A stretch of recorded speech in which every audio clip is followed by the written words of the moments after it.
Share market இதில் பணம் கொடுத்து ஏமாந்தவங்க துரத்துறாங்க. கல்யாண வீட்டில் புகுந்து அந்த மணமகனை அடிக்கிறாங்க. நீங்கள் தானே காசை கொடுத்து ஏமாந்துருக்கீங்க. உண்மையிலே ஏமாறல, டெக்னிக்கலாகவே நீங்கள் செஞ்சு இதை என்ன பண்ணியிருக்கீங்க, இந்த மணமகனை விரட்டியிருக்கீங்க. அப்படி தான் வாதம் வரும். என்னன்னு கேட்டிங்கன்னா, பணத்தாசை தானே உங்களை இவர்கிட்ட பணத்தை போட வச்சுச்சு. பேங்க்கில் போட வேண்டியதானே, தங்கத்தில் முதலீடு பண்ண வேண்டியதானே. இதெல்லாம் மக்களுக்கு தெரியும். ஆனால் ஏன் அப்படி பண்ணுறாங்கன்னா, இந்த ஷேர் மார்க்கெட் மிகப்பெரிய லாபத்தை தரும். எப்போ நீங்கள் மட்டும் டயத்தை இன்வெஸ்ட் பண்ணி செஞ்சால் தான். இந்த மாதிரி தனிநபர் அவங்க இவங்க ஏன் உங்கள் அப்பாவோ உங்கள் அம்மாவோ செஞ்சால் கூட லாபம் தரவே தராது. இந்த காய்கறி இருக்குல்ல, இதில் எது நல்லது கெட்டதுன்னு யாருக்கு தெரியும்? இந்த மீன்கள் எப்போ அழுகும், எப்போ நல்லா சமைக்க முடியும் அப்படிங்கிறத நம்மளால் சொல்லவே முடியாது. அப்படித்தான் இந்த ஷேர் மார்க்கெட். இதில் எதையுமே பிரிக்க முடியாது. வடை, இட்லி, தோசை எது எப்போ போகும் அப்படிங்கிறதும் தெரியாது. பெரிய பெரிய பார்ட்டி நடக்கும். அங்கெல்லாம் உட்காந்து அவங்க சொல்கிற கதையெல்லாம் கேட்டு நீங்கள் மயங்கி இப்படி விரட்டலாமா? ஒவ்வொருத்தரும் அனுபவத்தை ஒவ்வொரு விதமாக சொல்லுவாங்க. சில பேர் ஐஏஎஸ் ஒரே அட்டம்ப்டில் பாஸ் பண்ணேன் அப்படிம்பாங்க. ஐபிஎஸ் ஆகணும், என்னோடய எய்ம் அப்படியே நிறைவேறிடுச்சுன்னு சொல்லுவாங்க. நம்ம எல்லாருக்கும் அப்படி நிறைவேறிருக்கா? ஆகாது. ஏன்னா ஒவ்வொருத்தரோட முயற்சியும் வெற்றியாக அமையுங்கிறதுக்கு உத்தரவாதமே கிடையாது. அப்படித்தான் இந்த மார்க்கெட்டும். இந்த முதலீட்டாளர்கள் செய்ய வேண்டியது, திருப்பி திருப்பி சொல்கிறேன், நீங்களே ரிசர்ச் பண்ணி நீங்களே அந்த அனுபவத்தை உணர்ந்தால்தான் லாபமோ நஷ்டமோ ஏற்றுக்க முடியும். இப்போ நீங்கள் வாங்கியிருக்கீங்க ஒரு அரிசி, அதில் புழு வந்தால் யார் பொறுப்பு? கடைக்காரரா? பில்லு வச்சுருந்தா வேணால் க்ளைம் பண்ணலாம். ஆனால் இங்கே பில்லே கிடையாது. ஏறும் இறங்கும் மாறும் ஓடும். லாபம் எடுத்தவன் சிரிச்சுக்கிட்டே இருப்பான், அவனுக்கும் நஷ்டம் வரும், அழுதுகிட்டே இருப்பான். இதுதான் மார்க்கெட். ஒரே நல்ல ஒரு ஆஸ்பத்திரி மாதிரி தான் இந்த மார்க்கெட் இயங்கும். ஒரு பக்கம் குழந்தை பிறந்திருக்கும், இன்னொரு பக்கம் ஆம்புலன்ஸ் நிற்கும் அந்த ஒரு பிரேதத்தை எடுக்கிறதுக்கு. இப்படி ஒரு ஹாஸ்பிட்டல் மாதிரி தான் இந்த மார்க்கெட் மூவ் பண்ணிக்கிட்டே இருக்கும். அதுக்கு நீங்கள் என்ன பண்ணணும்? தயாராக இருக்கணும். நம்ம பணம் நம்ம காசு அடுத்தவன்கிட்ட கொடுக்கலாமா? சரி, லாஸ் ஆகிட்டா நீங்கள் என்ன பண்ணுவீங்க? நமக்கு லாஸ் ஆனால் நம்மளும் என்ன செஞ்சுக்குவோம்? அதை புதைச்சிக்குவோம். நஷ்டம் வந்துச்சுன்னு வச்சுக்கோங்க, அடுத்தவனை சொல்லுவோம். லாபம் வந்துச்சுன்னா அழகாக போய் ஹோட்டலில் சாப்பிடுவீங்க, நஷ்டம் வந்துச்சுன்னா உள்ளுக்குள்ளே அழுவீங்க. இதுதான் எல்லாரோட சைக்காலஜியும். ஆனால் நீங்கள் என்ன பண்ணுறீங்க? அடுத்தவனை போய் போட்டுட்டு அவனை என்ன செய்கிறீங்க? பெரிய குற்றவாளி மாதிரி ஆக்கி விரட்டுறது, போலீஸில் போய் கம்ப்ளைண்ட் கொடுக்கறது, பணத்தை நாங்கள் தான் என்ன செய்யணும், மீட்கணும் அப்படின்னு போலீஸ்காரங்களுக்கு அழுத்தம் கொடுக்கறது. இதெல்லாம் தேவையா? அம்மா, நான் என்ன சொல்கிறேன்னா, எதுவுமே இங்கே சூதாட்டம் தான்.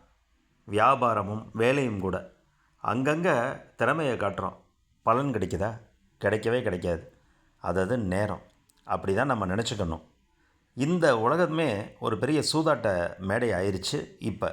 அதனால் நீங்கள் என்ன செய்யுங்க, நல்லா தொழிலை கற்றுக்கங்க, அல்லது வேலையை நல்லா கற்றுக்கிட்டு வேறு வேலைக்கு போங்க. ஷேர் மார்க்கெட் அப்படிங்கிறது நிச்சயம் ஒரு திறமைசாலிகள் விளையாடும் இடம்தான். நஷ்டமும் வரும், லாபமும் வரும்.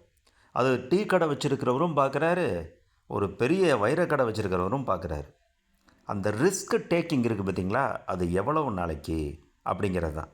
அதுக்காக வேலைக்காரனை நிப்பாட்டுறது, இங்கிட்டு வந்து நம்ம வீட்டில் வந்து சத்தம் போடுறது நம்ம டென்ஷனை குறைக்கிறதுக்கான வழியே தவிர நம்ம லாபத்தை என்ன செய்யாது, கூட்டாது, நஷ்டத்தை குறைக்காது.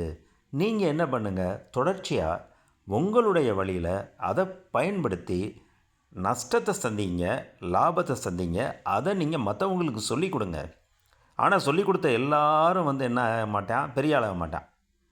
ஒரு வகுப்பில் எல்லாரும் ஃபஸ்ட் ரேங்க் வரணும் அப்படின்னு நினச்சி தான் அந்த டீச்சர் பாடம் நடத்துகிறாங்க. முடியுதா? வரமாட்டான். எவனாவது ஒருத்தன் கோல்டு மெடல் ஆவான். அது மாதிரி இந்த மார்க்கெட் அப்படி தான் இருக்கும். வாழ்க்கையே மார்க்கெட் தான். நல்லா ஏறுறப்ப எல்லோரும் என்ன செய்வாங்க, ஓடி வருவாங்க. நல்லா இறங்குறப்ப அடி அடின்னு அடிப்பாங்க. இதை போய் வாங்கிட்டனே, இதில் போய் இன்வெஸ்ட் பண்ணிட்டனே, சில பேர் என்ன செய்வான், ஆஹா இந்த சின்ன ஷேரை வாங்கினோம் எப்படி ஏறிடுச்சு. ஆனால் அதெல்லாம் பென்னி ஸ்டாக்ஸ், அதுவும் ஏறும். சில இது லார்ஜ் ஸ்டாக்ஸ், அதெல்லாம் கொஞ்சம் கொஞ்சமாக ஏறும். இப்படி இதில் நிறைய டெக்னிக்கல் இருக்குது. இதெல்லாம் கற்றுக்கணும்னா கிளாஸ் எல்லாம் தேவைப்படாது. இந்த கேண்டில் ஸ்டிக்கு இதெல்லாம் ஒன்றும் ஒத்து வராது. நீங்கள் படிச்சுக்கிட்டே இருக்கணும். இது ஒரு சப்ஜெக்ட். ரிசர்ச் பண்ணணும். சும்மா ஏனோ தானோன்னு எடுத்துக்கிட்டு இன்னொருத்தரை நம்பி போட்டுட்டு அவன் தான் காரணம்னு அடிக்க விரட்டுறது, அவன் சட்டையை கிழிக்கிறது, கல்யாண வீட்டிலேருந்து விரட்டுறது, இது வன்முறை. அது கண்டிப்பாக அவன் என்ன செய்வான், அவன் டிஃபெண்ட் பண்ணுவான். வந்தவன்லாம் பேராசை பிடிச்சவன். ஒருத்தர் மேலே போய் 4 லட்ச ரூபா 5 ரூபா கொடுத்துட்டு எனக்கு 10 லட்சம் ரூபா வரணும்னா எப்படி வாய்ப்பில்லை ராஜா, வாய்ப்பில்லை. ஏன்னா நீ ரிஸ்க் எடுக்கிற வரைக்கும் அது ரஸ்க்கு தான். அப்போ தான் ரிவார்டு கிடைக்கும். ரிஸ்க் அப்படிங்கிறத நீங்கள் எடுத்துக்கோங்க. அதுக்காக எல்லார் தலையிலையும் போட்டுட்டு நான் தான் என்ன செய்வேன், பணத்தை சம்பாதிக்கிறதுக்கு சரியான ஆள், அவன் இழிச்சவன் அப்படின்னு நினச்சிக்கிட்டு இருக்காதிங்க. அவன் கம்பெனி வச்சுருக்கிறது தன்னோட நாலேஜை ஷேர் பண்ணுறதுக்கு தான். அதுக்கு ஒரு ஃபீ வாங்கியிருப்பான். அதை நீங்கள் கட்டிட்டு நீங்கள் தான் இன்வெஸ்ட்மெண்ட் பண்ணியிருக்கணும். உங்கள் பேரில் டிமேட் அக்கௌண்ட்டை கொடுத்துட்டு அவனை ட்ரேட் பண்ண சொன்னால் இந்த லட்சணத்தில் தான் இருக்கும். சுருக்கமாக என்னோடய அனுபவத்தில் சொல்கிறேன், எல்லா போர்ட்ஃபோலியோ அப்படிங்கிறது ஏறவே ஏறாது. ஒரு நாளைக்கு ஏறும், ஒரு நாளைக்கு இறங்கும். அது யார் ஏற்றுறா, யார் ரெகுலேட் பண்ணுறா அப்படிங்கிறது இன்றைக்கி வரைக்கும் மர்மமாக இருக்குது. அந்த மாதிரி ரெகுலேஷன் எதுவுமே கிடையாது. ரெண்டாவது இது சூதாட்டமும் கிடையாது. நம்ம நேரம், நம்மளுடைய பார்வை எல்லாமே இதில் என்ன செய்யணும், டெடிகேட் பண்ணணும். அப்போ தான் நீங்கள் சூப்பர் ஸ்டார் ஆக முடியும், ஸ்டார் ஆக முடியும். அதனால் இந்த ஷேர் மார்க்கெட் அப்படிங்கிறது நீங்கள் பட்டு அனுபவித்து செய்யுங்க. புரோக்கர்ஸ் யாருமே தேவையே கிடையாது. என்னைய கேட்டால் ஒரு 5 ஷேர் வாங்குங்க, 6 ஷேர் வாங்க, அதுக்குள்ளேயே ஓடிக்கிட்டே இருங்க. செபிங்கிற ஒரு அமைப்பு இன்றைக்கி நம்மளை பார்த்துக்கிட்டே இருக்குது, ரெகுலேட் பண்ணிக்கிட்டே இருக்குது. இன்ட்ராடேனா என்ன, T+1னா என்ன, இந்த டெக்னிக்கல் இதெல்லாம் நீங்கள் தெரிஞ்சுக்கணும். அதுக்கப்புறம் பணத்தை எவ்வளவு முதலீடு பண்ணுறது, அது ஐபிஓவா, இன்ட்ராடேயா, T+1ஆ அப்படிங்கிறத நீங்கள் தெரிஞ்சுக்கணும்.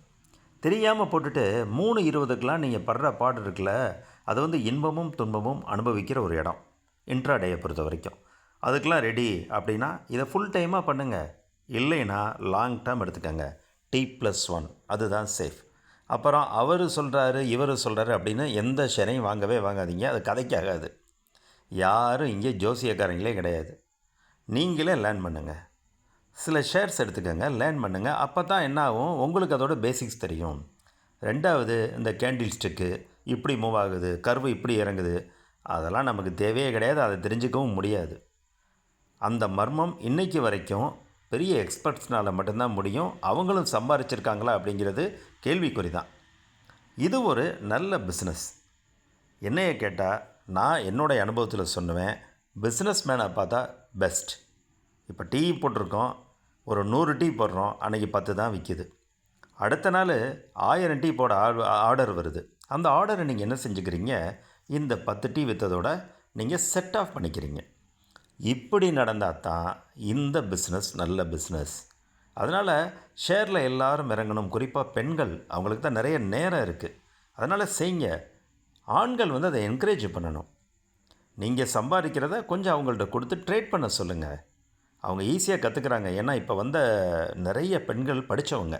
அவங்களுக்குள்ள மன அழுத்தம் என்ன தெரியுமா, நம்மளும் சம்பாதிக்கணுமே அப்படின்னு. கொஞ்சம் கையில் காசை கொடுங்க, அவங்கள செயல்பட விடுங்க. ருசி கண்டுட்டாங்கன்னு வச்சுக்கோங்களேன், உங்களுக்கு சாப்பாடு கிடைக்காது. அப்புறம் வெறும் பச்சை தண்ணி தான். அதையும் நான் இங்கே சொல்லிடுறேன், சரியா? அதனால் ட்ரேடிங் அப்படிங்கிறது ஒரு பவர்ஃபுல் பிஸ்னஸ். நல்லா செஞ்சால் டெடிகேட் பண்ணணும். சும்மா போய் அவன் சொல்கிறான் இவன் சொல்கிறான், அது சூதாட்டம் அப்படி இப்படின்னு நினச்சிங்கன்னா நீங்கள் கடைசி வரைக்கும் இப்படியே இருக்க வேண்டியதுதான் என்று சொல்லி மீண்டும் மற்றுமோர் நிகழ்ச்சியில் சந்திக்கும் வரை வணக்கம் கூறி விடைபெறுவது என் நவ சதீஷ்குமார். வணக்கம் அன்பர்களே.